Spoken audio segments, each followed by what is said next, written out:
Good evening, everyone. Welcome to today's virtual webinar. That's a tautology. Okay. Virtual lecture. I hope you can hear me loud and clear. It's 5 minutes after, okay, it's 4 minutes after 5, and we have about 41 people on the call. So I believe we can start. So today, the Pediatric Society of Ghana, the Neurology and Early Childhood Development Subspecialty Group is presenting this webinar. The theme for today's virtual lecture is Every Child Can Learn, Advancing Dyslexia Awareness and Support in Pediatric Practice. So anyone who works with children, who cares about children, their health and their learning will benefit from this lecture. To start off, let's say a word of prayer. Our dear Father, thank you so much for today as we join to learn about dyslexia. We pray that we'll take home something good, something important. But most importantly, we pray that you equip us so that we are able to help children and individuals with dyslexia so that they can be the best they can be. Amen. Okay, so I will start by introducing my speakers. I have two lovely ladies who are going to help us understand dyslexia better from a personal point of view and also from an educator's point of view. And so I'll read their bios together and then they will give us the talks, and kindly put your questions into the chat box. And once the two talks are done, we will answer questions either through the messages or by raising your hands. And then few housekeeping rules. Kindly keep your mics on silent so that this goes very smoothly. We will post evaluation forms and CPD forms. This is CPD accredited. So we'll post this in the chat room sometime along the webinar so that you can fill it and have your CPD points. So our first speaker is Miss Rosalind Abigail Trenati. She's the founder of Africa Dyslexia Organization. Rosalind is a transformative advocate for dyslexic individuals and those with related learning differences across Africa. As the founder and executive director of the Africa Dyslexia Organization, she is dedicated to reshaping education and career pathways for individuals with learning differences. A dyslexic herself, Rosalind did not start reading and writing until she was 17. A personal journey that fuels her mission to drive systemic change, ensuring learners have access to the necessary tools for academic and professional success. Beyond her advocacy work, Rosalind is the lead hospitality consultant at IQ Mundo and serves as the country representative for the Swiss Education Group in Ghana, Liberia, and Sierra Leone. She holds an MSc in International Hospitality Management from the Swiss Hotel Management School, and her work is dedicated to fostering an inclusive Africa where dyslexic and individuals can thrive in both education and workforce. So that Rosalind is going to be our first speaker. I will let me introduce Ida also before they start. So, Ida is our second speaker. Ida Alote Brown is the head of special education needs at Mission Pediatrics, where she leads initiatives that promote inclusive education and equitable learning support for all children. With a strong background in special education, public relations, and English as a second language education, Ida serves as a vital liaison between educators, healthcare professionals, and families, ensuring that communication and collaboration remain at the heart of every child's learning journey. She's deeply passionate about creating environments where every learner feels valued and understood. She champions programs that bridge educational and developmental gaps, fostering acceptance and inclusion within schools and the wider community. Her work reflects a steadfast belief that every child, regardless of ability or background, deserves the opportunity to learn, grow, and thrive. So, we are going to have these two lovely ladies talk to us about dyslexia. And by the end of this 90 minutes, we hope we are going to be champions and ambassadors for individuals with dyslexia. So, Rosa, as I call her, please, the audience is yours.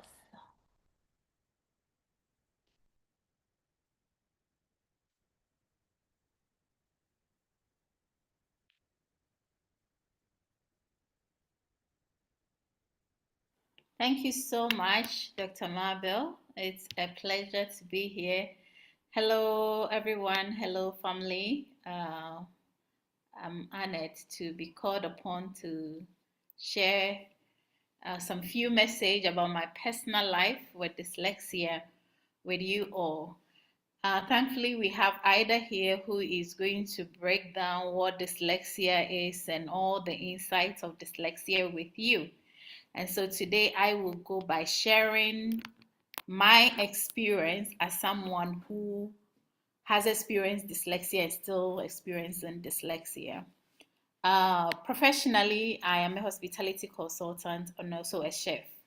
That is the background that made me recognize myself and who I am today. And so I don't take it for granted. Normally, I wouldn't want my bio to be read and even talk about what degree I have. But I do that for a purpose, just so people know as to the extent when we say that every child can learn. It's not just a slogan, but it's actually a reality. Every child can learn. I don't know about your opinion or being on this call when it comes to children who have difficulties in learning, but I hope tonight, by the time you leave this platform, your mindset will be renewed and we will see things in different perspective. So dyslexia alone, I'm not going to talk about dyslexia in details, but I just want to show you this graph here that it shows on my screen. And this was a research made by Dyslexia as to the prevalence of neurodevelopmental issues or neurodiversity issues around. And this one we took into consideration autism, ADHD, dyslexia, dyscalculia, and dyspraxia. And if you look into percentage wise, Rosa, I don't think your slide has moved. it hasn't. Yeah, I can still see you in the chef outfit. Hey, okay, let's see. Okay. Okay, Uh-huh. And now we can see dyslexics. Okay. okay. So can you see now? Yes, yes, we can. Okay. Thank you. All right. Thank you so much.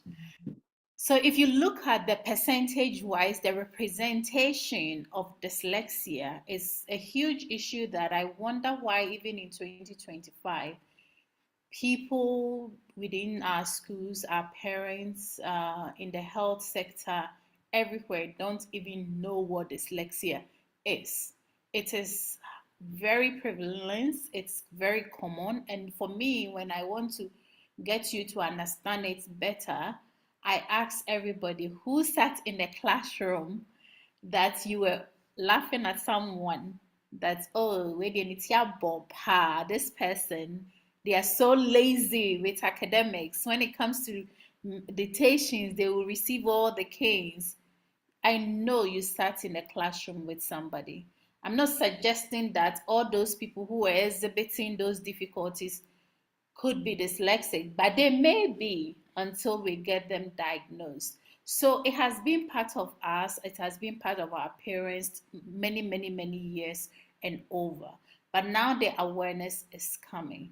But the gravity of what happens when we don't know and how we label students, we label children, the consequences are so negative and it damages a lot of us, which I almost got damaged.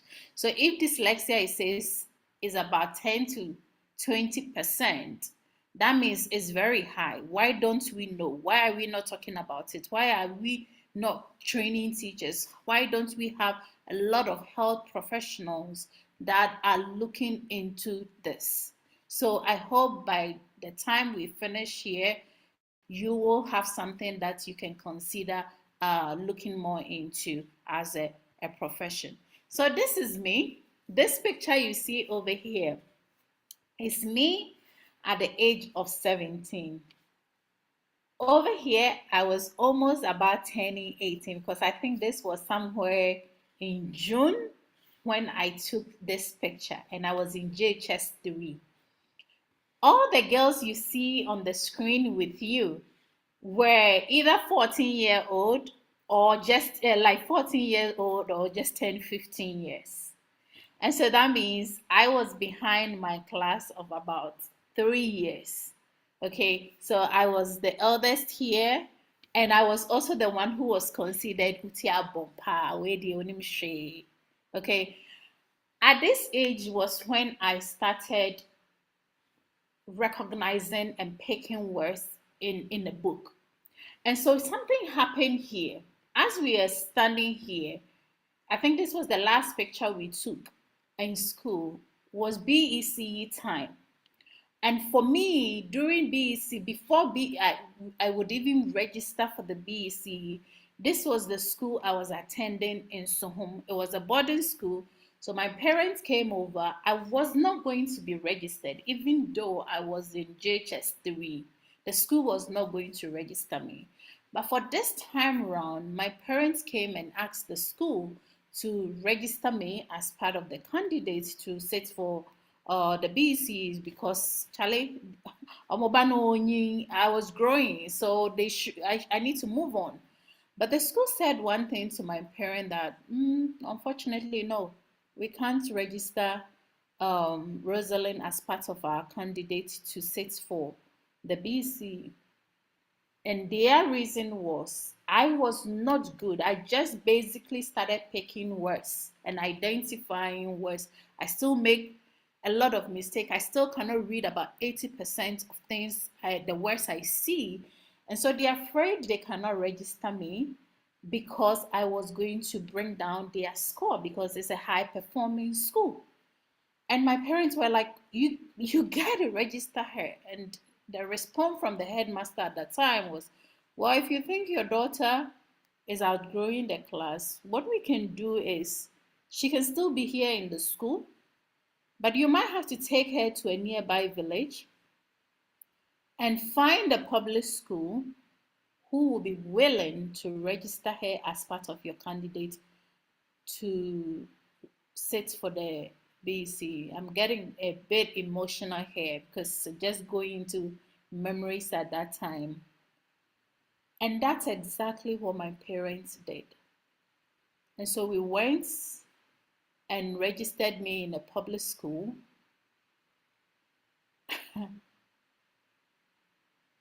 And I came back to the boarding house and studied with my schoolmates. So I wear uniform like this, everybody will wear like this. and we were studying. But the week of the exams, a week before the exams, my parents came over, brought me a new uniform, which was the yellow and brown uniform, and said, "This is what you'll be wearing on the week of the BC." I took it. So on the week of the BC, I changed into that attire, went to the center, went with them as well because they were also writing at the same center. Went to the center. And you can imagine, since you're health professionals and you understand emotional issues, I'm sorry, you can imagine what happened to me as a 17-year-old girl, almost turning 18. And my mates are questioning as to why are you wearing this uniform? And I couldn't answer. Um, just imagine if you are somebody who ever changed school. You go as a newcomer, it's so hard for you to fit in. And I get into the exam hall, and these new students from that public school are also questioning, who is this person who has just joined us? So all these emotions were going on during the time of the BC. Excuse me. During the time of the BC, all these emotions were going on. I still could not read a lot of the things on my paper. At this point, nobody has talked about dyslexia. Nobody has ever stopped to ask what could be the issue with this girl. My parents, even though they were supportive, were the highest people to compare me to my younger siblings, to people at home. Like, oh, our next door neighbor, you know the girl you play with? Hey, the parents say she scored number one. Oh. So the comparison and everything was breaking me apart. But I didn't even know how to put all that in words to explain to my parent that, listen, there is an issue going on. I can't. They just thought I was either lazy, because also I felt like I had a double personality, the personality in the classroom and the personality outside the classroom. The personality outside the classroom, oh my goodness, talkative, bubbly here and there, interesting, the games, like I'm excited when we are on excursion. Almost every excursion my parents will sign me on and I will go, and I was a different personality.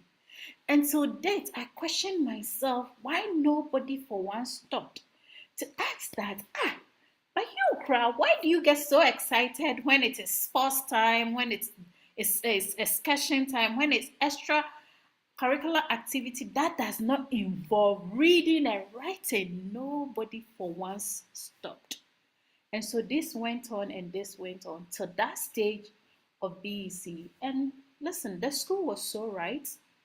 Few months after the exams, the results came, and guess what?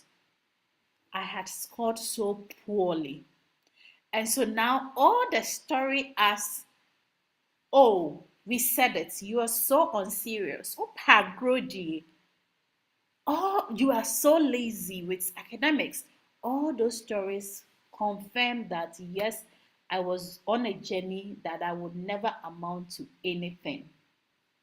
And so I never got any school for a high school.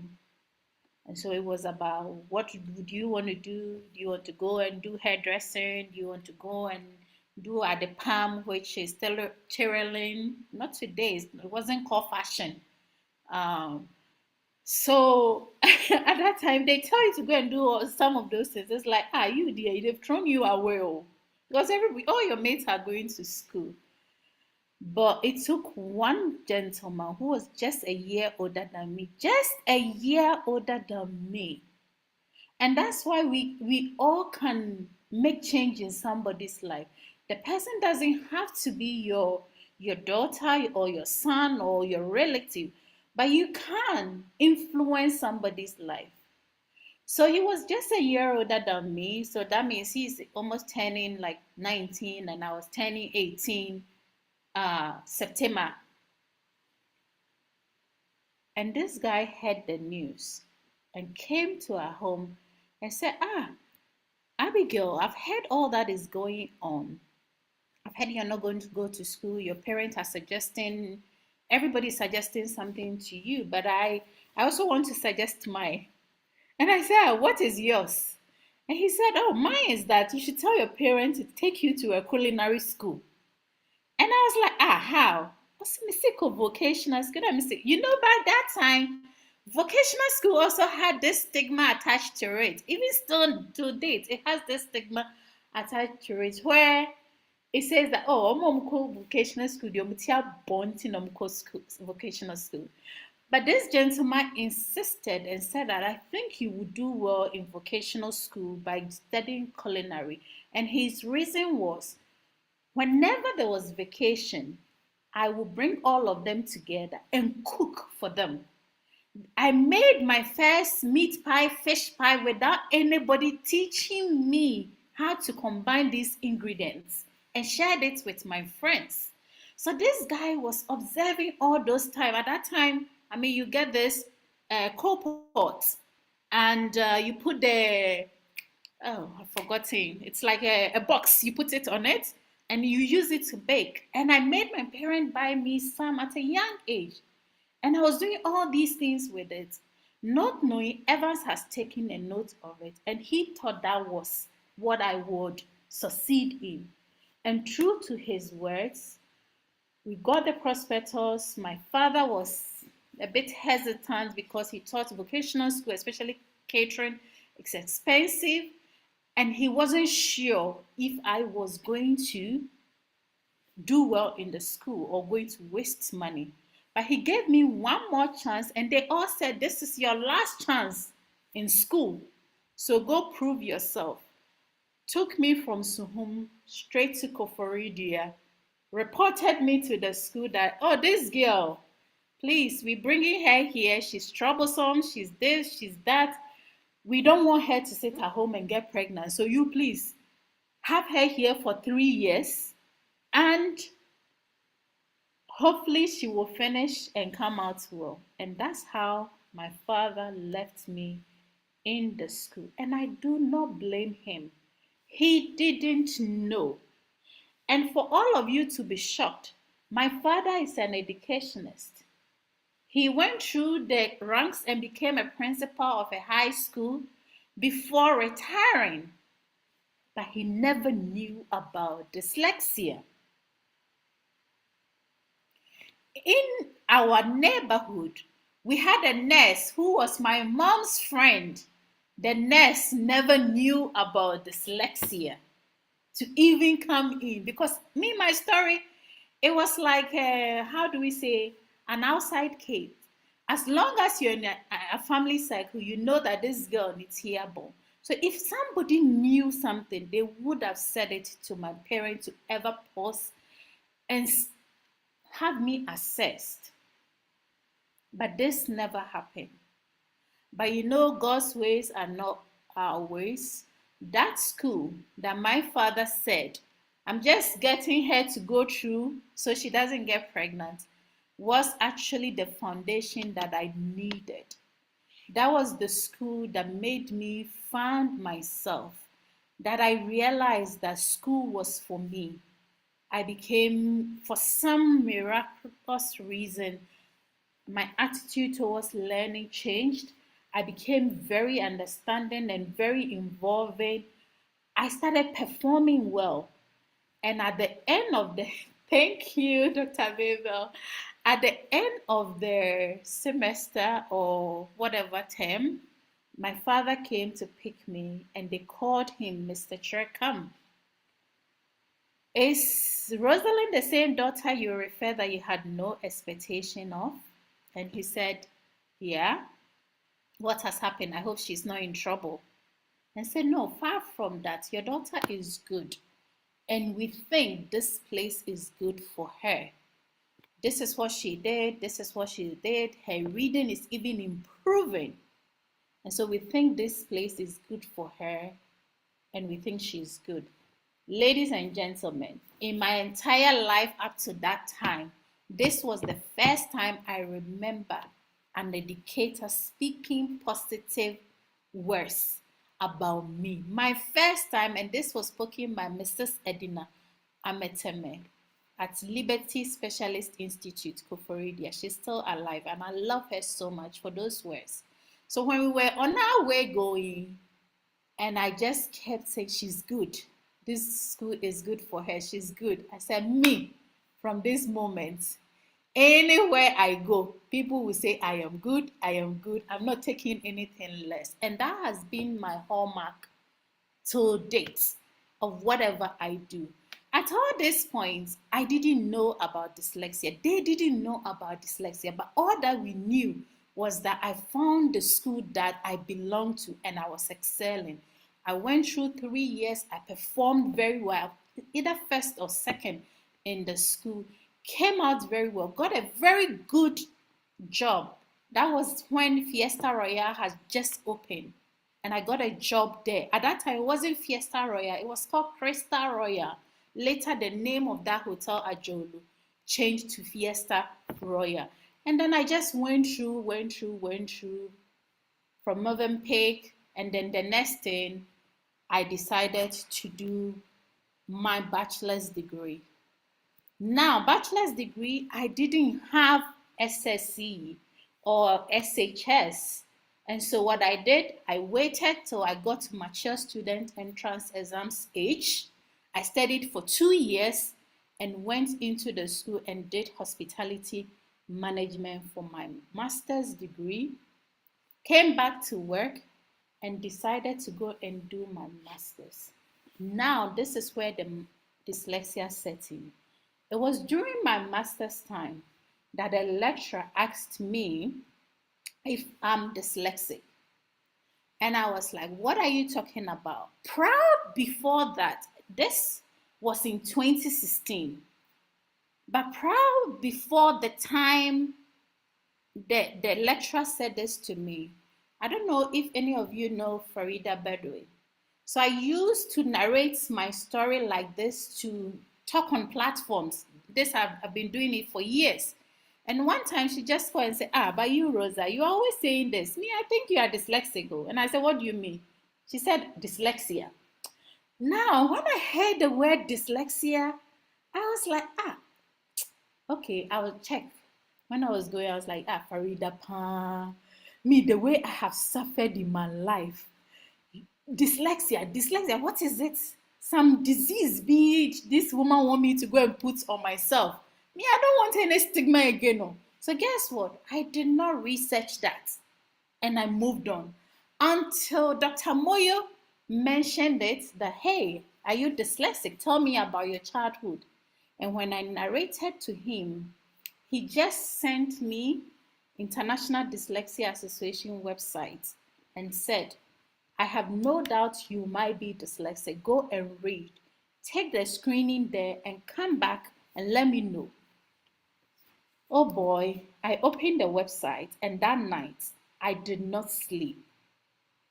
I was like, what website know me so much? Has somebody told them about me? Everything there pointed to the experiences I have had through my life, and I was still experiencing the difficulties when it comes to reading and writing and processing of information. And so I went back and I told him, and I said, yeah, I think this thing knows me so much. And he said, you need to get assessment done to confirm. And I got assessment in Switzerland, and I came back to Ghana, had another assessment here, 2 assessments, and they all confirmed I'm dyslexic. And this is what charged me from that moment.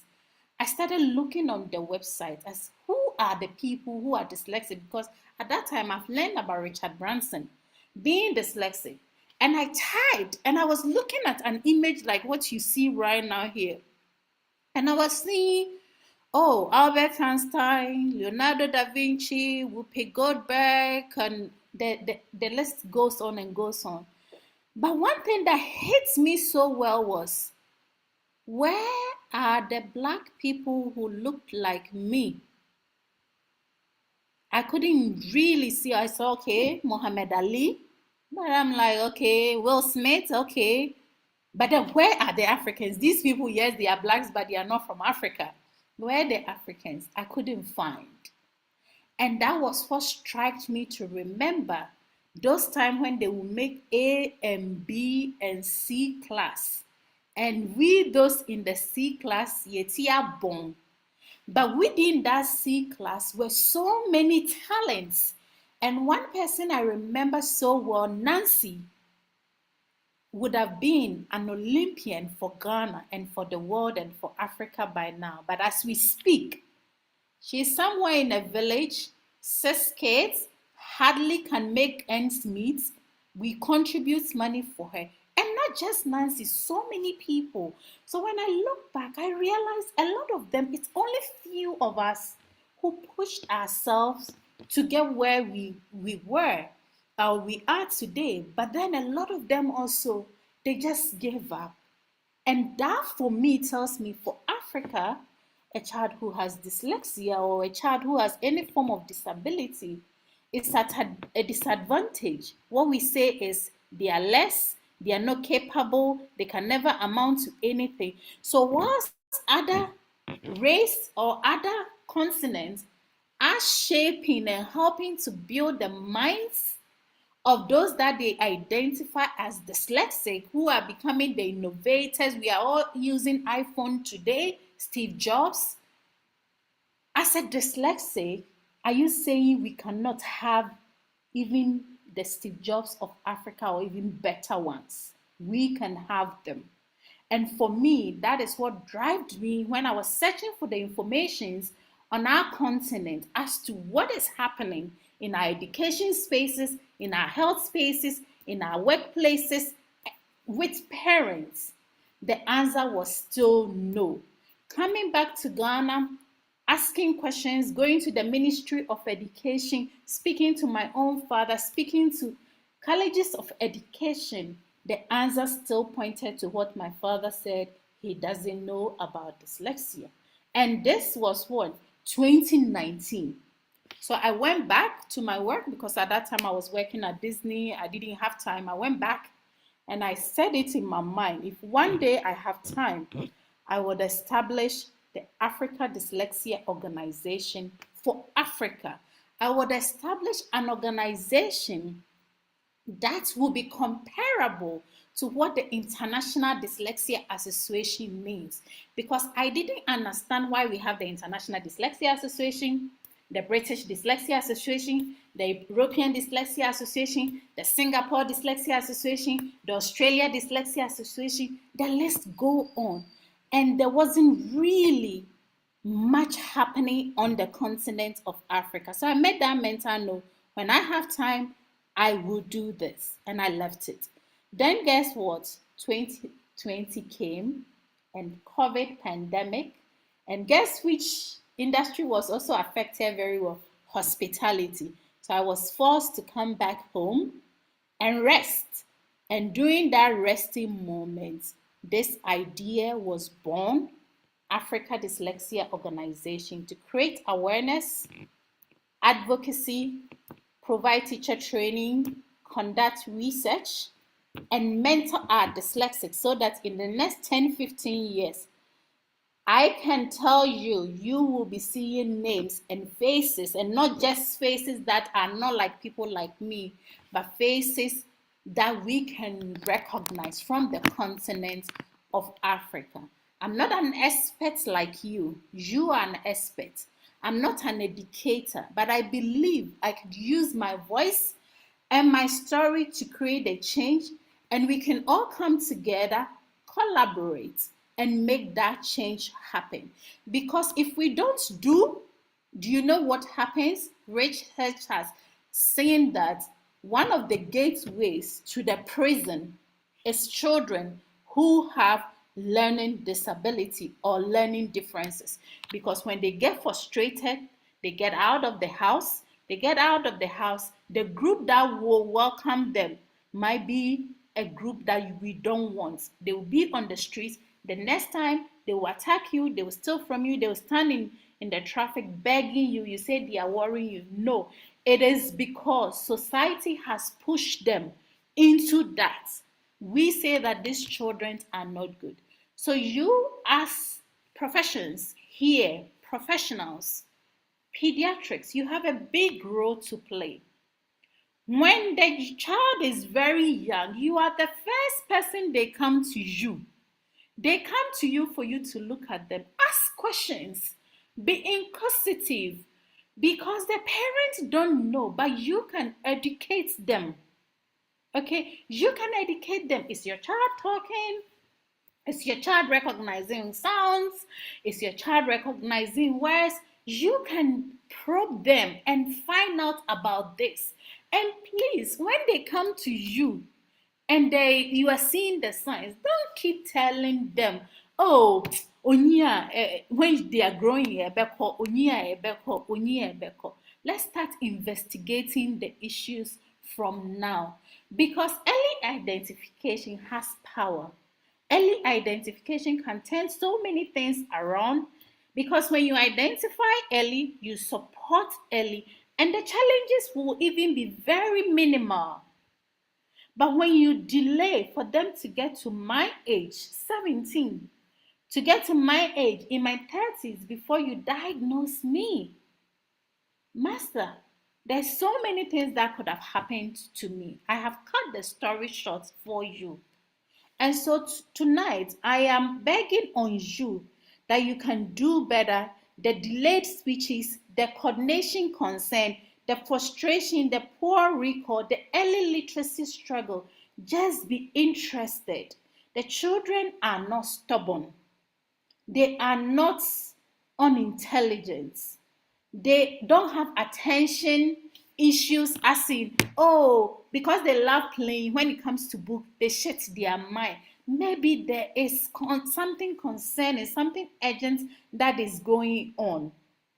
So I would say that involve yourself to know more, involve yourself to screen, and involve yourself to be interested in the child. It shouldn't be your child only, because Mrs. Edina Meteme, I wasn't her child, but she spoke words into me, and that is what transformed my life to date.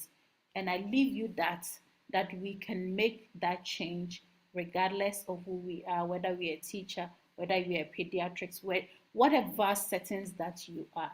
Thank you so much, and I wish you the best for the rest of the session. Thank you. Thank you so much, Rosa. Oh, I never get tired of listening to you. And there's clapping, there are hearts, there's, you know, everybody is clapping. And Yeah. we do appreciate you sharing your story. Um, let's listen to Ida. Rosa, please stay on the line. Once Ida is finished, then we can discuss and we can have um answer questions. So my HOD, please, the audience is yours. Okay, Doc. It looks like Rosa has done everything. Oh.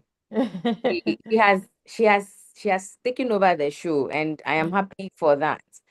I'm happy because personal stories, personal experiences, they count a lot. They make parents understand. And for today, being an audience of health professionals in majority, we appreciate the fact that they are here, they are listening.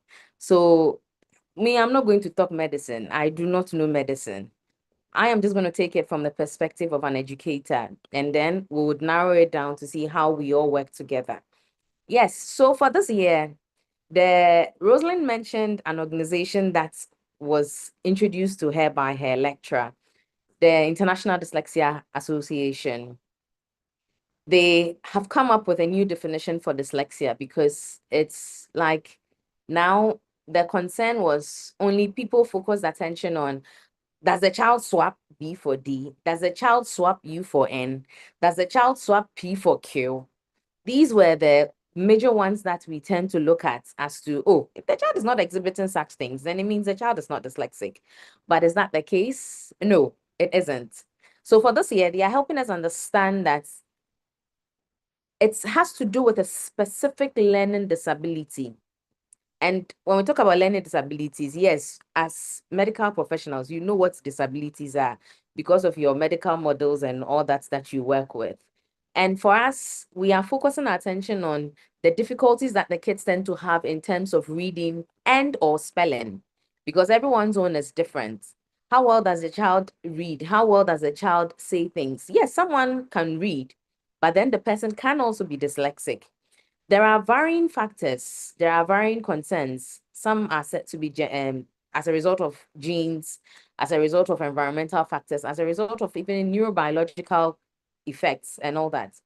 However, there is always an issue that has to do with the comprehension of what has been read, and also with the reduced writing experience. So then a child is told that I need you to produce something. Is the child able to produce that thing? As educators in school, then they come, why can't you write? You're supposed to write about myself. But then the child writes 2 lines for you, and then you get angry. We tend to complain as educators. But let's kindly take a look at some of the key things that would help us also get to understand what dyslexia and all of that are. Yes, it's said to be neurological. So if something is neurological, then it helps us understand that it is of the brain. And with this audience being those of the medics, they know that brain conditions and things, it is things that you tend to do management for. Many a time, it is also said to be hereditary because there may be a trace in there when you tend to trace the genealogical lineage. And it affects the person's way of processing words, the languages they speak.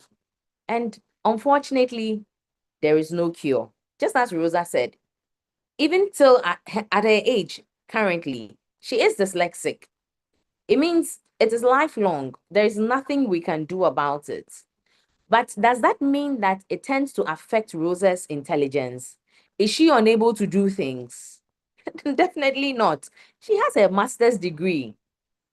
And she has achieved a whole lot. Well, she still owes me a meal. That one I have to say. And so, yes, we'll talk about that later. But whichever field they tend to find themselves, they excel.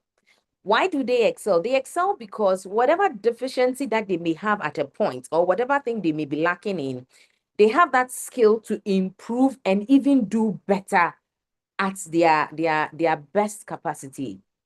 So yes, they struggle. They have issues when you speak words and then they are supposed to put the word sounds to the letters and then they can't find how you manipulate and then you say I should spell a word.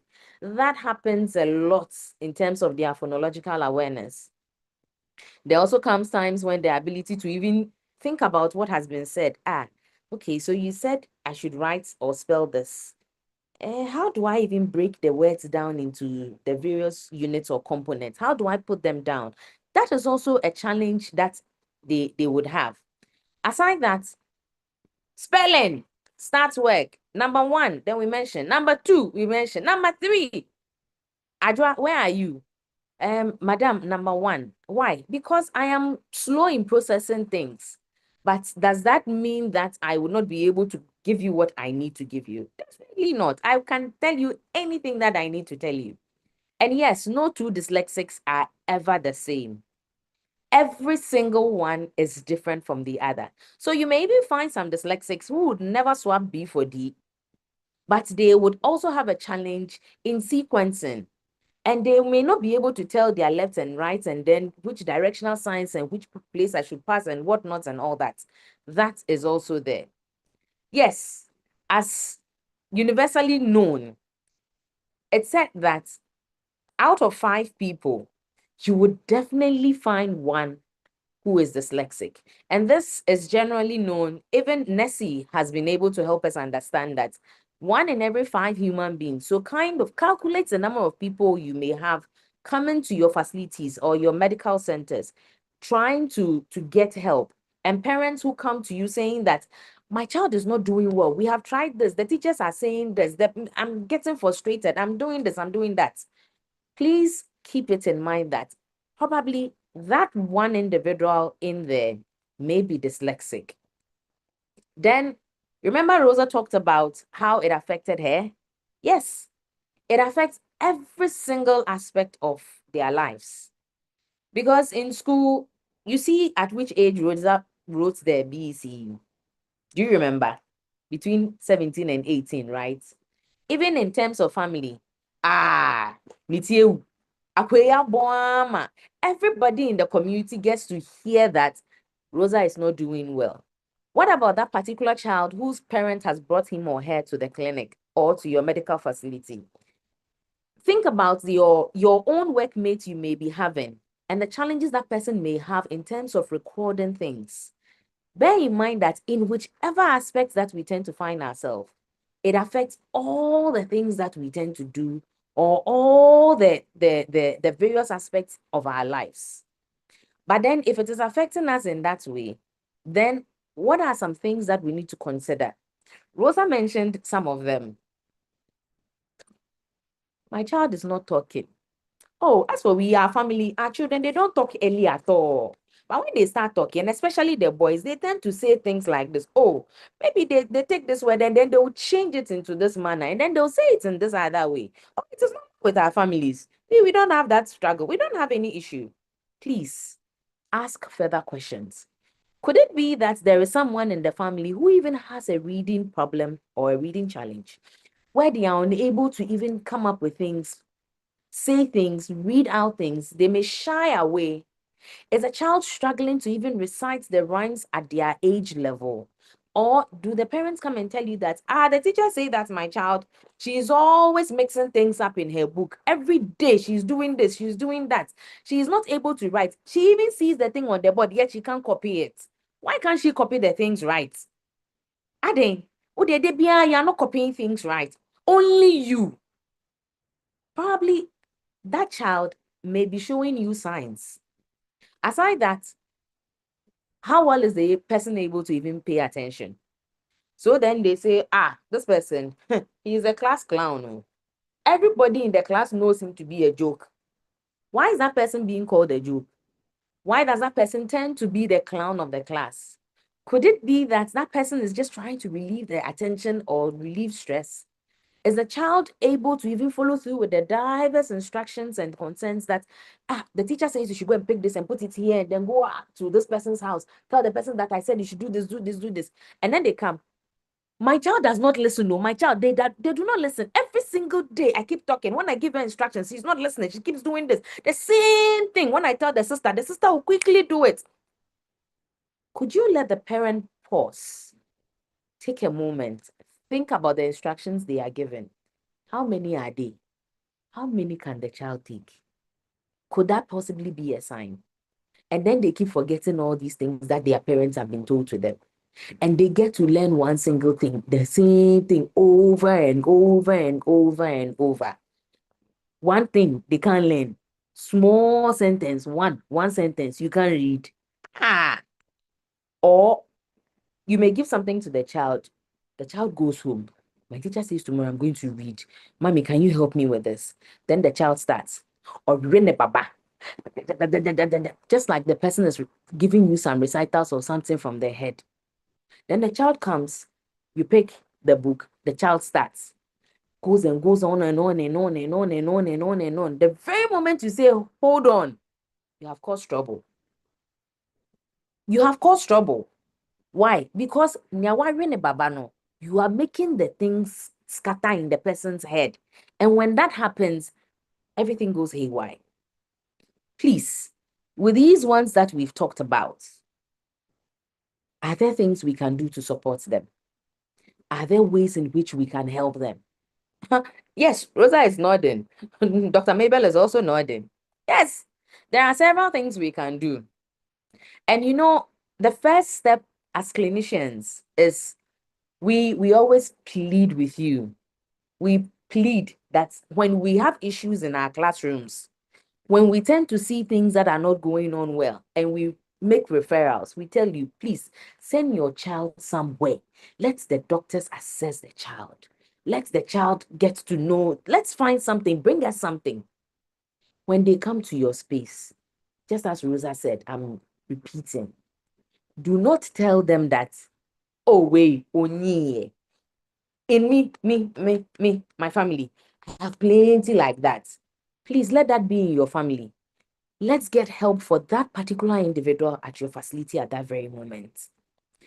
At that very moment, there are several things we can do to support. And the first step is for you at least showing some form of empathy towards the parents, acknowledging the fact that there is support, there is help, and you are sorry the person is going through that. That has never been, it's not your fault. Apologizing doesn't make anything bad. Just telling the parents, oh, I understand you. I share, probably you may not even share the concern. You don't even necessarily need to say I share your concern, but just say that, oh, I understand you. That alone makes the person's heart at least calm down a bit. And then the collaboration between the medics, the school, and the home starts from that point, where you get to help us help the child. Help us in letting the parents understand that, yes, these are conditions or concerns or things that come up medically. It doesn't mean it will go. It doesn't mean the child is just there like that. No, there are things we can do to support that child. And so let's start off with an assessment. There are several screening tools available online that you can get access to. If you probably have heard of all these things that we have mentioned in here, Rosa has shared her personal experience. You've gotten to know. You may have seen some screening red flags also. So, in getting all these things and picking things from there, could I just try one online screener? Yes, there are several that are for free. Even if you are not sure, let someone help you get one. Or ask your other professional for places where the child can get a good assessment. And with that, after an assessment, there are things that we do to support the child. It doesn't mean that staying in the regular education classroom would make the child become good and the child can go through and then all that. No, there are structured things that we do. So please encourage the parents to also start seeking for intervention. And seeking for intervention means that it is not just the A, A, B, B, C, K. We beg you, it doesn't work like that. There are several different approaches and things that we can do to help the children. And one of them has to do with the multi-sensory approach. With that, a child is not going to be seated like this in the classroom, looking at the teacher like that the whole day in a class, if a teacher is using a multi-sensory approach. Meaning, all the senses that you know of as medics, we engage those ones to the best of our ability in every single lesson. So you help that child get to learn at their pace, get to encourage them to move, and you celebrate whatever slightest win the child gets. Please encourage the parents also that they should be their kids' number one advocates, their cheerleaders. Let them engage in games that would stimulate the child's thinking, even at home. If you do not know of any, you can find several online. Find games that would help them. Like sometimes when they are supposed to spell the word cat, there are times we use these fingers. So we find the sounds. How many sounds are in cat? K, a, t. How many did you feel? 3 sounds. Oh, okay. Can we try writing it out? Then the child probably tries it. If the child doesn't even know how to write it, there are several ways you can even help these parents just by encouraging them to go search for information also.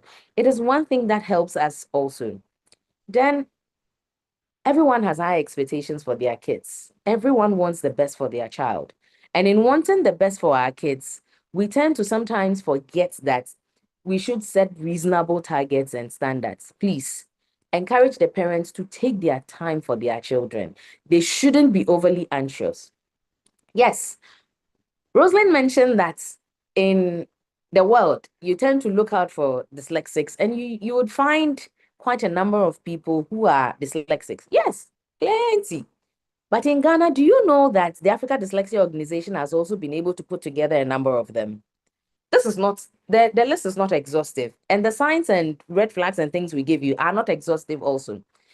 These are some people who have willingly come out and let people know who they are in terms of their neurological difference. Yes, you've heard of some of them. You may know some of them. You may know all of them. But even if you do not know anyone in that list, you've seen one of them talk today. That is Rosalind. So please do encourage the parents. Please help them know that there is help. And these help can be found in whichever corner they tend to find themselves. Thank you.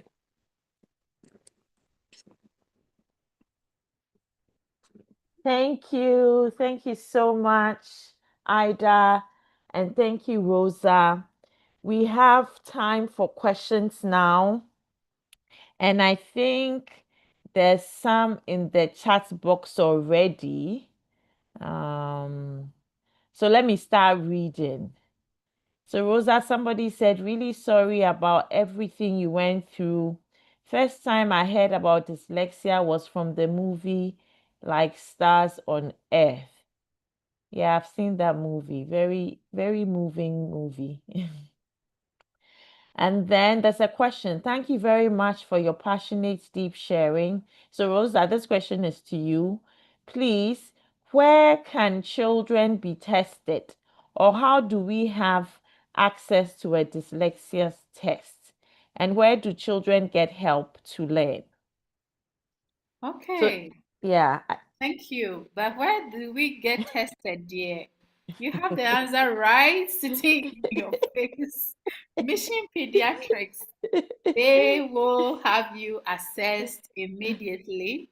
So you have to contact Mission Pediatrics, Dr. Mabel and her team. They will test you. Also, if you want, depends on when maybe you come across also parents who may be like, oh, I can't afford mission. I know that Dr. Mabel don't say no to anybody. But in case you go and they are fully booked and you have to wait and pay their economic background, you could also ask them to go to the National Assessment Center. Now, I have to warn you, I beg you. It's a place that is not that conducive. So all of us probably will have to work to go and make up that assessment place if we want it to be conducive to our parents. It's still something that we are not resting. Even yesterday, I spoke to somebody at the Ministry of Education and brought their consent again to this. Every government, we are trying to get them to make the assessment place, not just for learning disability, but for all kinds of support issues for our children who need additional support. So that's a place you can get. I know Mission Pediatric also have the same department, which is the special education needs department. So for things like accommodation, support, interventions, IDA is right here in front of you. They can provide you that support. At Africa Dyslexia Organization, we don't do direct support for kids. We do not do assessments either. We refer to our partners that we work with to support. You call on us when you need training, you need consultants, you need policy reviews, you want us to talk to a parent. That is what our work is around. But you have all the resources right here in front of you at Mission Pediatrics. Thank you very much, Rosa. So, from the top of my head, in Accra, apart from Mission and the National Assessment Center, you can have assessments at the psychology department at Kolebu. You Yes. can also get assessed at I think it's called the Wellness Center at 37. That's where Dr. Erica Dixon is. You can get assessments there. You can get assessments. I'd be helping me small, small. Rich Rich Hospital. Age Hospital. that at Greater Accra Regional Hospital. And then aside them also, there are some private people also who do assessments or they conduct assessments also. So there are, but if your child, it depends also on the school your child is in. If it is one that has to do with GES, please, you would have to go to the National Assessment and Resource Center at Achimota. They are there to help you because GES uses the National Assessment and Resource Center because it is also a government institution. So it's either there. There is also one at LECMA. I've forgotten the doctor's name. She is at LECMA. She also does assessments also for dyslexics. So if you're around LECMA, Nungwa, and its environs, please, LECMA is your point of call. Okay. All right. Thank you very much. Somebody asked about Kumasi. Kumasi, I would say we don't have a licensed assessor at the moment. I don't know if the Komfanochi Hospital have someone doing now, but for screening, we have Ruby Marford there, whose school I have forgotten her school name. I need to find out, but I can share her contact also here, and she can do screening for you. If you want intervention, she's one of our very trained educators who is doing so well for the students in Kumasi, and she will also be able to provide you with support. If you contact me, I will be able to share with you. Thank you. Okay. Rosa, can you put your contact, maybe your email or office contacts Absolutely, there? Thank absolutely. you.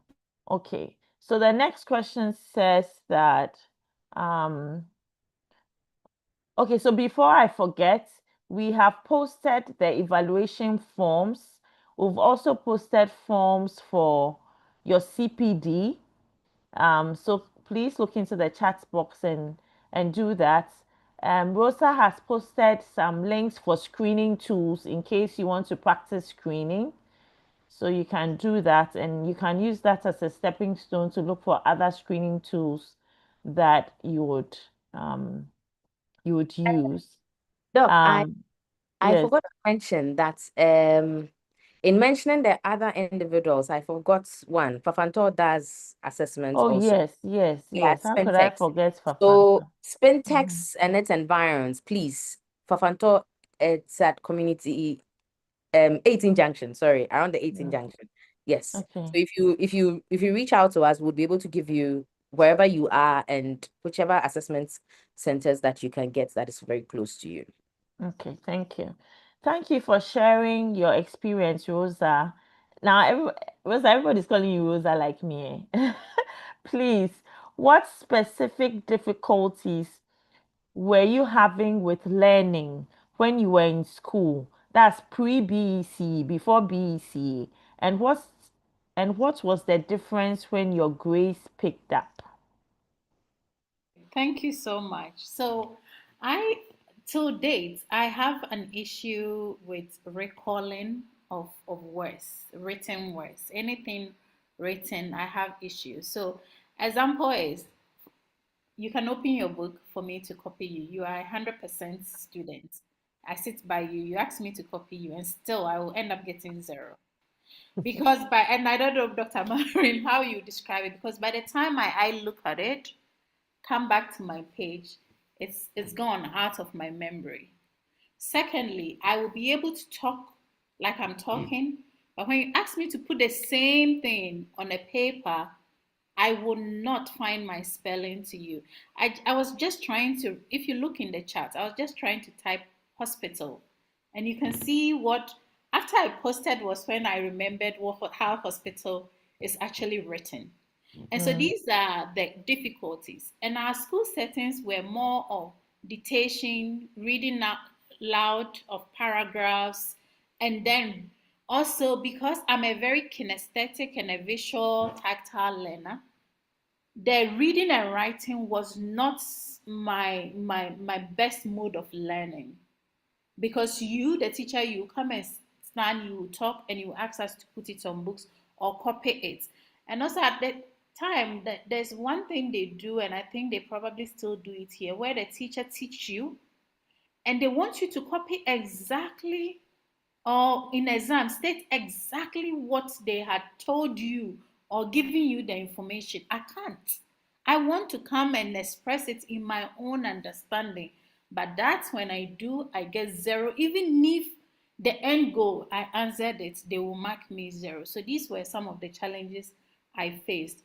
Also, we have to say that we have the co-occurrence issue. Even though I have not been diagnosed with ADHD, I have not been diagnosed with dyscalculia and dysgraphia. I'm sure if I should get all these diagnoses, I will be there because mathematics is also something I struggle with severely. The only thing I probably can recall my mind on is money. You know, money, you're holding the physical money. So for that one, I can count it. But like typical mathematics, the concepts and the see my square and those things, it kind of it flashes my mind and I'm like, what is going on? And so I was also very weak in mathematics. Till date, I was right, my own writing. And I still go back and I'm like, what did I wrote? I still cannot read my own handwriting. And so these are some of my challenges. And so right from the get-go, in the culinary school, how I performed was because it was more hands-on, it was easier for me because this time around, when you say, okay, it's right, rice, let's just use rice, RICA. What in the culinary school will happen is I will see rice, I'm going to cook with rice. At the end of the day, I'm going to eat rice. And so by the time I go through all these processes, that word has stuck. Could it be that tomorrow, if I want to write rice, I will make a mistake? Oh, highly possible. But then this was how I started picking up words. And because the intervention has never been administered to me, that is why I still make grammar mistake. I still make bad spelling mistake because I've never received the intervention. I just made my way through school. At Mm. the university level, I taught myself something that I didn't know it was actually accommodation I was giving to myself. I got a recorder, it was very small, and I take it to class and I will record every lecturer without them knowing because I thought if they know, they will say I'm doing something wrong, but it was always on me recording. And this, I will bring it home and listen and listen and listen. At the university, we paid for three people who were ahead of me in the master's level who were teaching me. So when they teach me in classroom, I bring it back to these people, especially subjects like quantity, statistics, and the other subject that I wasn't good at. I mean, hospitality stuff, don't bring it because that's what I did. I can tell you from head to toe. But for these subjects was very hard. So I had these three people who were teaching me all the time. So what happens is that I'm using about 10 times effort to learn something that you probably using one effort to do. So I'm working harder than you. So how is it that you end up telling me, say, Mimiti, Abon, when I'm trying so much? So these were the differences I deployed by getting a recorder for myself, recording everything and re-listening and re-listening. By the time I got to university level, I have got to know about Glamoury. So we paid for that. We installed it on my stuff. So it corrects my grammar, it corrects a lot of my sentences and everything. And that's how I survived within the university. And then when I got diagnosed to as a dyslexic, because I was in an advanced country as well, they all understood and they all gave me the support that I needed. And that's how I managed my way through school and even my profession. And so I hope this answers you. Thank Thank you. Thank you very much.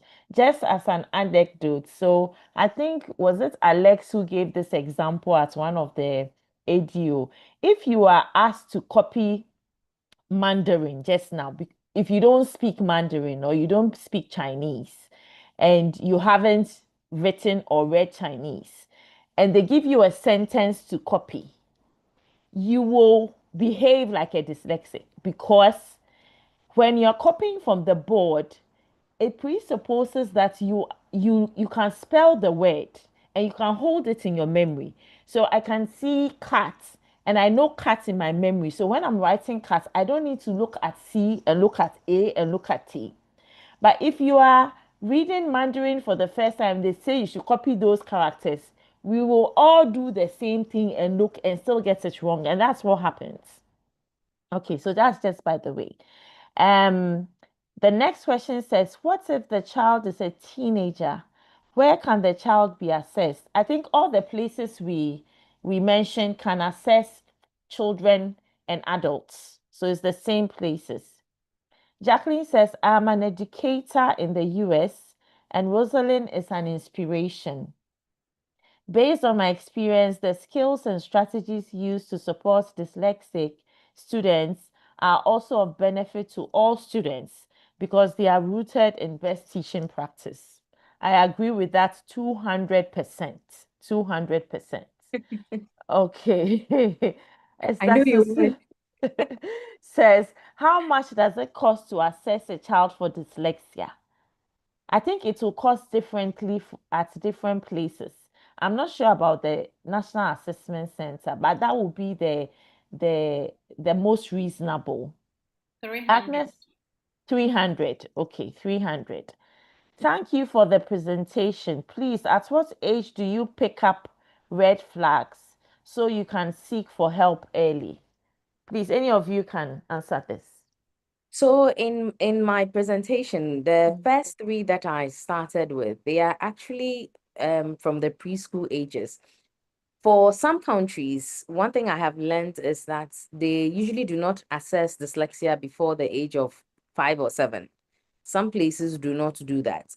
But the early ones, in terms of their rhymes and how they say it, in terms of their speech delays, in terms of their trouble naming the letters and all that, those ones we know that our preschoolers, they use those things a lot. So before class 1, at least you should be seeing some things. You should be seeing some signs and all that. And that can help prompt you to know that there may be this challenge here or there may be that challenge there. All right. Thank you. Thank you very okay, so there's a question I missed. How does a developmental child psychologist play a role here? So I'm not sure. I don't get it. Is it in terms of assessment or in terms of support? Either a role, so it could be both assessments and support. Okay, I'm so Mhm. for them, I know that they can do the assessments, they can do that is if they've been trained in that field. Yes, they can do assessments, they can provide forms of therapies and all that. But then if you are talking about interventions, usually dyslexia interventions, as we mentioned during the presentation, it follows structured literacy routine. So then if that person is well versed in it, thumbs up, please go seek for that help there. Okay.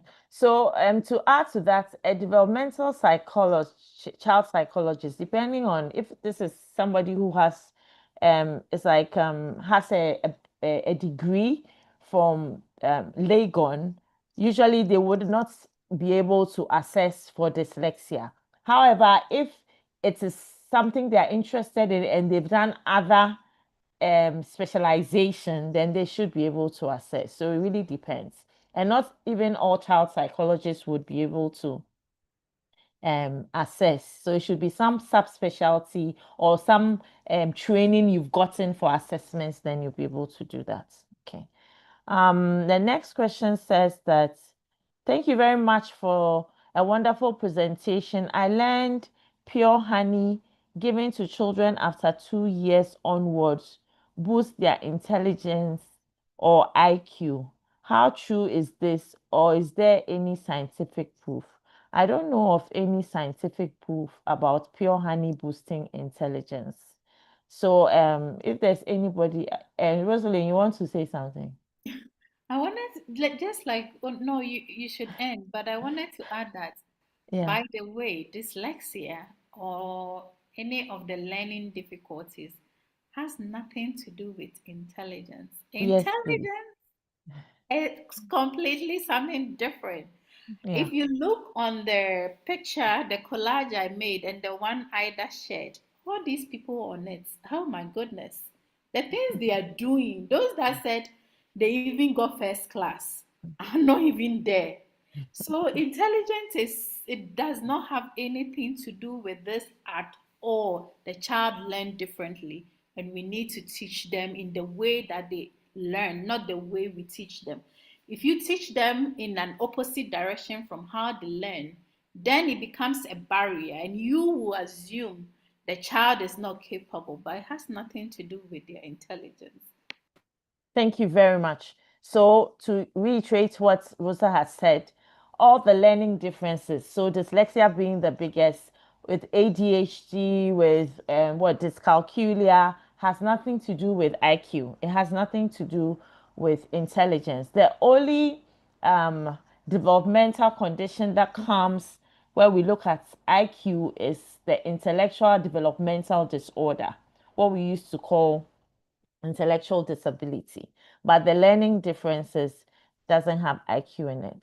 Is there a link between, so the answer to the honey is that no, I don't know of any scientific evidence about IQ and honey.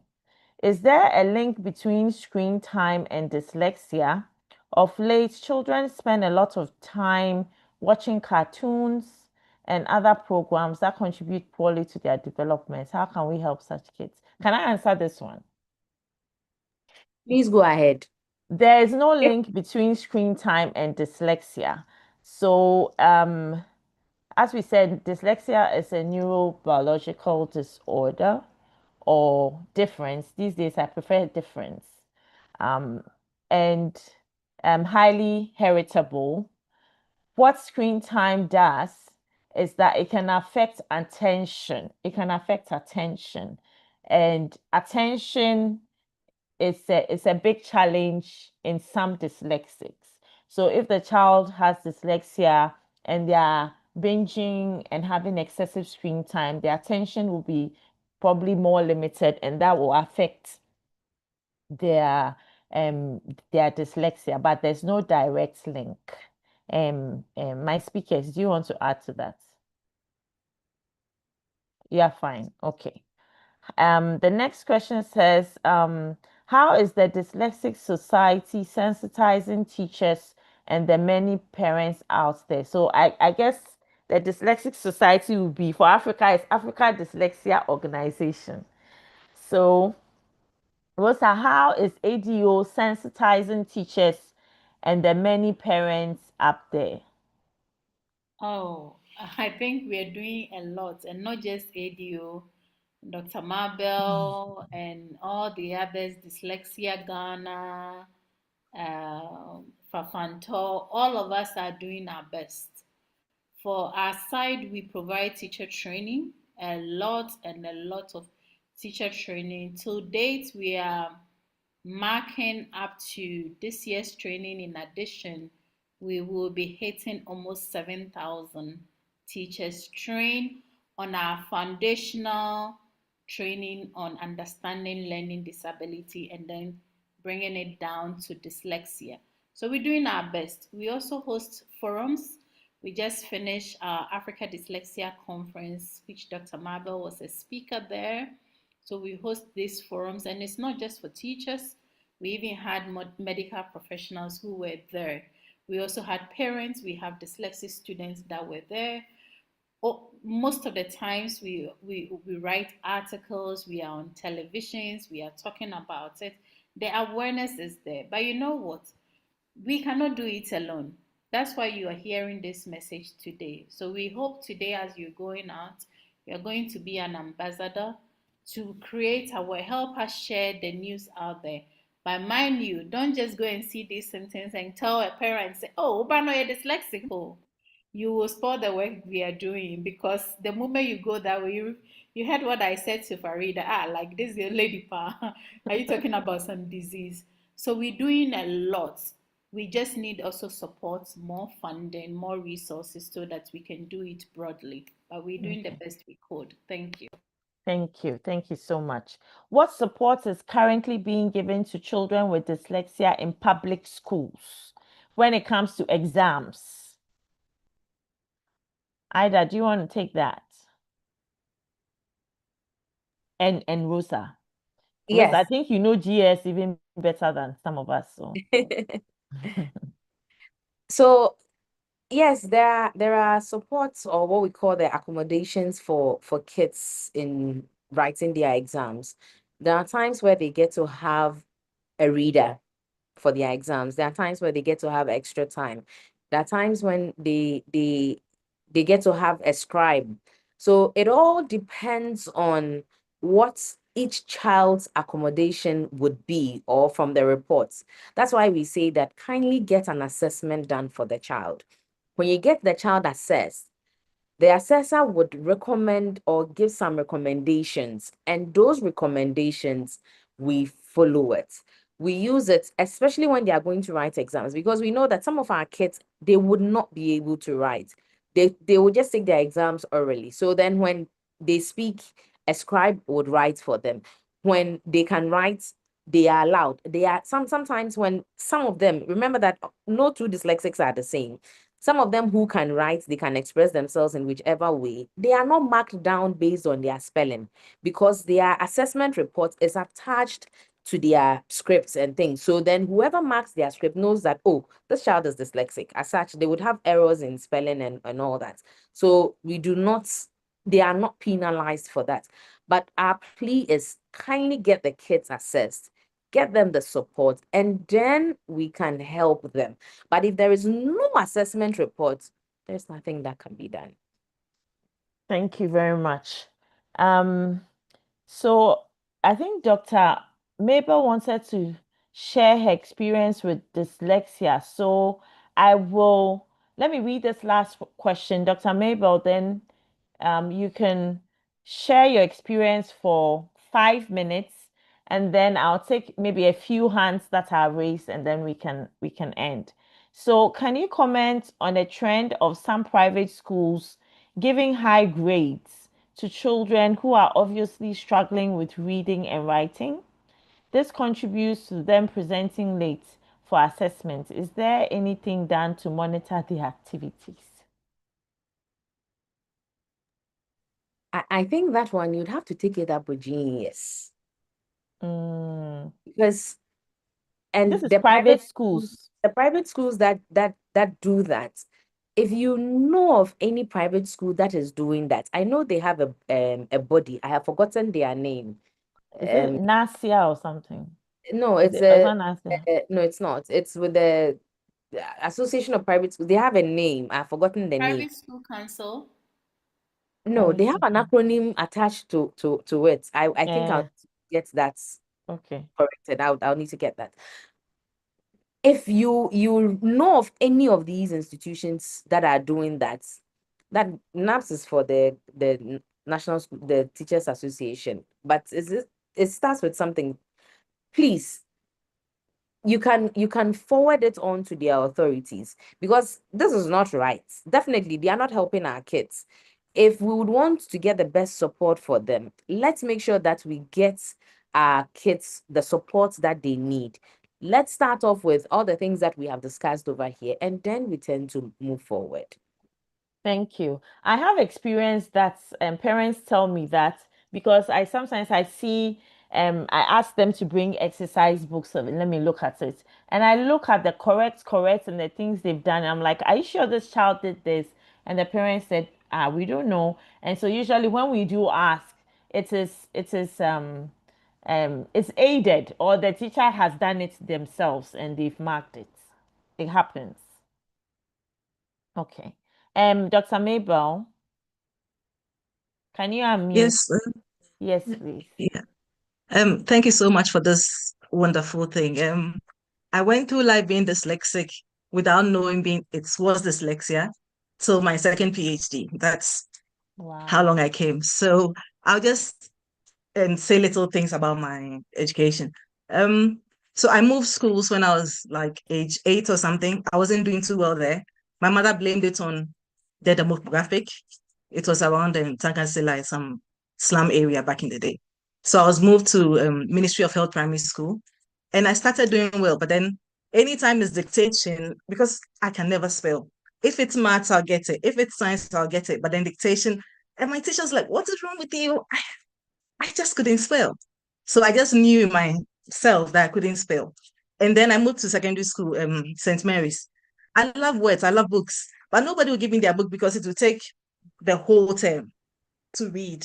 Meanwhile, people are passing it around every 3 days. I can't. I mean, that's the reason why I have a lot of books because nobody will give me their books. No, no, seriously. I'm living in Liberia now. In Ghana, in my house, I don't have a free wall. It's all books because nobody will give Oh, their books to me. So I grew to, I'll save money when I vacation. I'll go to Scripture Union, Challenge Bookshop, and I'll just buy books for myself. So that's what I mean. So for me, I call it the gift of dyslexia yeah. because I really love words. So that's one of the things. It's influenced the kind of subjects I could do. So interestingly, I was good at maths, so I just went to the sciences like physics, chemistry, because it's minimal words, it's just calculation. So that was helpful. Biology was a struggle. I understood it, but it's a lot of reading. So that's where I struggled with a bit. And sorry. The other thing, so when I want to talk a bit about dyslexia in higher education. So I was doing my second PhD in London, and then I was sent to do the test. The pre-screening showed that there was a possibility, but because I'm not British and an international student, I had to go for that was maybe 10 years ago. I had to go and pay $800 back then. I was like, what? To be tested and be told, yes, you're dyslexic, only to be given what, an hour extra for exams or something. I was like, thank you very much. I've come this way without accommodation. So I think I can make my way. And guess what? It took me 10 years to finish my PhD. I mean, I remember Rosalind saying you work so hard. I sleep very little because what somebody will read in an hour, I can take a week. It sounds like an exaggeration, but I'm serious. It can take forever. Meanwhile, I enjoy reading. Just that it's so slow. It's just so painfully slow. And then I don't like reading out aloud. So I'm reading out aloud, maybe to my husband. It's like, why are you saying this word like this? It's a complete different word. So anyway, when it came to research, I did qualitative research. So I had all these transcripts to go through. And it was just too much. So what I did was I'll take just a portion, reduce it into the main big words, I mean the main points. Then I'll do this portion. And I found a book and it was called Poetic Inquiry. So apparently what I was doing was I was poetically transcribing. I didn't know that. And poetic inquiry is a research methodology. So now I do most of my work with poetry. So I'm thinking, what role does poetry play in Ghanaian education? Because when I was growing up, it wasn't there. So that's a little I wanted to share. And that's thank you so much for this organization. If you allow me, I'll happily join. And yeah, but I'm in Liberia at the moment. But hey, so Okay. that's my story. Thank you. Yeah. Wow, that is amazing. Two PhDs. Oh goodness. And I think Rosa, remind me, Ochiame Kwame, he told us that he used poetry and rhyming and this thing to help him because he also couldn't read, Yes. even past secondary school. Rosa, right? Absolutely, yes. That's Yeah, how he would tell you what I knew how to do was to just poetry and singing. So I just put the words together. yeah. Anwinsem, he says Anwinsem. And Anwinsem. Anwinsem is poetry. So that's what Yeah, made Ochiame yeah. to be who he is. Yeah, when I heard his testimony, he did say it helped him. It really helped him. So thank you so much, Dr. Maybell. That was amazing. Wow, that is resilience. I mean, to continue with our accommodations and that is real resilience. Just to add a Thumbs little up to thing, I you. didn't know anything else. I can't braid hair, I can't cook, I can't do anything else. So I had no way out. So yeah, just to say that. So yes, Wow, thank you. but that's amazing. Amazing. Okay. All right. So, few last questions because we have passed our time. Um, okay. I think I saw some hands up, but I can't see them anymore. Oh, please, if you have a hand up that I can't see, can you We, unmute and ask your questions? we had Cecilia and Hudaitu. They raised their hands. Okay. Cecilia and Hudaitu, please, if you still want to ask your question, kindly do.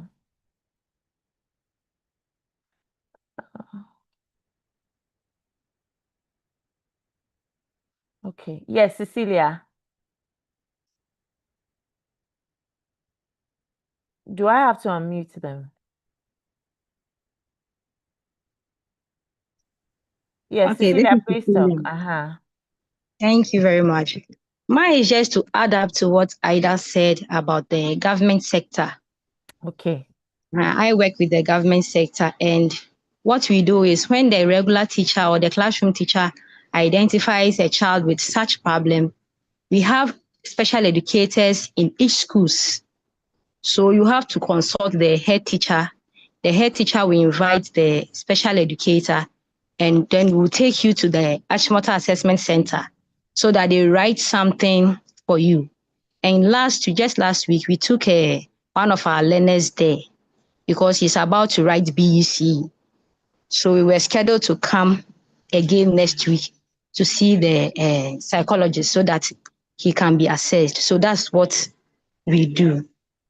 Thank Okay. you very much. Thank you. Thank you very much. Rosa, people want to join Africa Dyslexia Organization. So they're asking how they can join. If there's a link they can use to join, or if there's a number they should Okay, call to join. Kindly put it in the chat. I'll put some links in the chat. Okay. All right. Thank you. And then was it there's somebody, the last person who wanted to? Going once, going twice before we close. If there's anybody else who wants to. So whilst let me close. We have posted the links again. I think somebody said they didn't have a Google account and so they couldn't fill the forms. Um, we will share. Only one person. So Ursula, I will send you the link on WhatsApp. I don't know if it will make a difference. Probably not. Okay. Then I don't know what to do with that. Okay. Okay, so Rosalind has put the website there, and I think you can join through that. Yes, Rosalind Mary Davis. Please unmute and ask your question.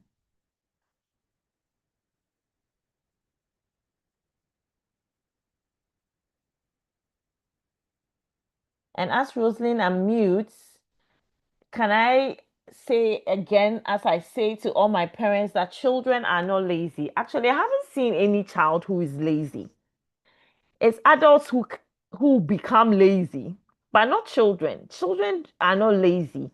So if a child is having difficulty in one specific area, that your first thought shouldn't be the child is being lazy. And it amazes me how come in our parts of the world we don't like children to play. I don't understand. It's like parents are so adamant on why the child likes playing. And playing is the occupation of the child. That is how they learn. And that is how their brains mature. So if they do not play, how would they learn?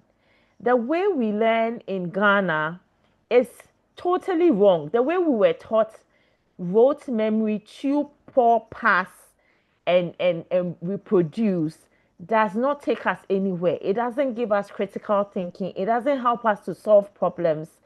It keeps us down in the dumps. And I think that is a colonial mentality. We need to change the way we teach and the way we allow children to learn.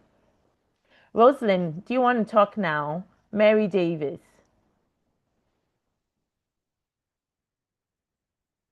Okay.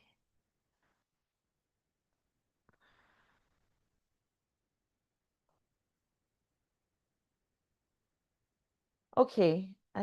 Somehow she's not unmuting. All right. Let me say a big thank you. Rosalind, unfortunately, I'm not sure why you're not unmuting. I've also asked you to unmute, but it's not happening. So I'll have to end it here. Thank you so much, Rosa, for honoring us and sharing your life with us. Thank you so much, Ida, for helping us and teaching us about supports. And thank you, Dr. Mabel, for also sharing your life um, experiences with us. We are very grateful. The Pediatric Society of Ghana is very grateful for this. We hope we've had, I think, a total of about 115 people on the call. I pray that you guys are going to be ambassadors, and as many of you will join ADO, Africa Dyslexia Organization, and join the call to create awareness. Remember, children are not lazy. Remember that you can be that voice of Rosa's angel who set something good and positive into her life and changed her course. I've heard horrible stories of teachers, shaming children in the classroom because they can't read or they can't write and saying, "Oh, my bon, with you." That should never come out of any adult's mouth. As ambassadors, please ram this in wherever you go. Thank you so much. Um, oh, okay. Unfortunately, our time is up. Thank you so much, guys. And we hope to meet on another dyslexia awareness session. All right. Bye. Dr. Maba, someone is asking you for the CPD link again. Yes, the CPD link. Okay, it's been posted again. Okay. So I think it will still be here. So those who still need to fill it, kindly do so. Thank you. All right. Bye.